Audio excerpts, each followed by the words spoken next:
अनेक वेगवेगळ्या पक्षाच्या त्या काळामध्ये विद्यार्थी संघटनेच्या राज्य स्तरावर काम करण्याचा ऑफर मला होता, मी त्या कधी घेतलं नाही. आणि विद्यापीठातल्या डाव्या आणि उजव्या चळवळीतल्या जेवढ्या चळवळ मध्ये काम करणाऱ्या संघटना होत्या, यांना सगळ्यांना एकत्र घेऊन नेहमी विद्यार्थी हिताचे निर्णय प्रशासनाला घ्यायला भाग पाडलं.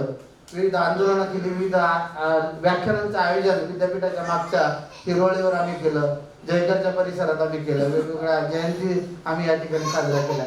आणि हे सगळं करत असताना इथल्या जो समाज मनाचा जो काय म्हणतो आपण विचार आहे, तो मनावर इतका बिंबला की त्याचा उपयोग पुढे मी माझ्या गावातील आणि गावाच्या आजूबाजूच्या काही विद्यार्थ्यांसाठी देखील केला. मला आठवतं मी गावातून आणि आजूबाजूच्या 4-6 गावांमधून जवळजवळ पुण्यामध्ये 28 मुलं मी आणली, ज्यांची राहायची जेवायची व्यवस्था मी केली.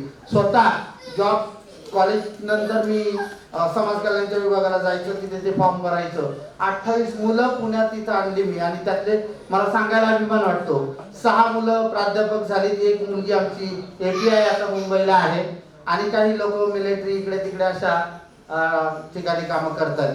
आजही गावामध्ये आता खोमणे सरांनी सांगितलं, त्या जागेला मी थोडासा पुढे नेत सर तुम्हाला सांगायला मला आवडेल की लेक्चरशिप करताना गावाविषयी असणारी जी नाळ आहे ती आजही माझी जोडलेली आहे. गावामध्ये मागच्या काही 4-6 वर्षापूर्वी मुख्यमंत्री ग्रामसडक योजनेतून मंत्रालय पातळीवर अगदी पाठपुरावा करून, संबंधित खासदाराकडे पाठपुरावा करून 3.5 कोटीचा रस्ता मी मंजूर करू शकलो. आता जल जीवनचा तुम्ही जो उल्लेख केला, माझ्या गावामध्ये 1,30,00,000चे नळ योजनेचं काम आम्ही काही तरुणांनी पाठपुरावा करून मंजूर करून घेतलेला आहे. आणि मला सांगायला अभिमान वाटतो, मी जेव्हा विद्यापीठात आलो होतो त्यावेळेस या विद्यापीठाच्या 8 हॉस्टेल्समध्ये त्यावेळेस शेजवळकर सर कुलगुरू होते. त्यांच्या परवानगीने मी प्रत्येक नोटीस बोर्डवर एक नोटीस चिटकवली होती, आणि काही पुस्तकं जमा करण्यासाठीचं आव्हान मी सगळ्या उपस्थित मुलांना आणि विभागातल्या प्राध्यापकांना केलं होतं. आणि मला सांगायला अभिमान वाटतो की त्यावेळेस मी आंबेडकर कॉलेजला जॉब करायचो.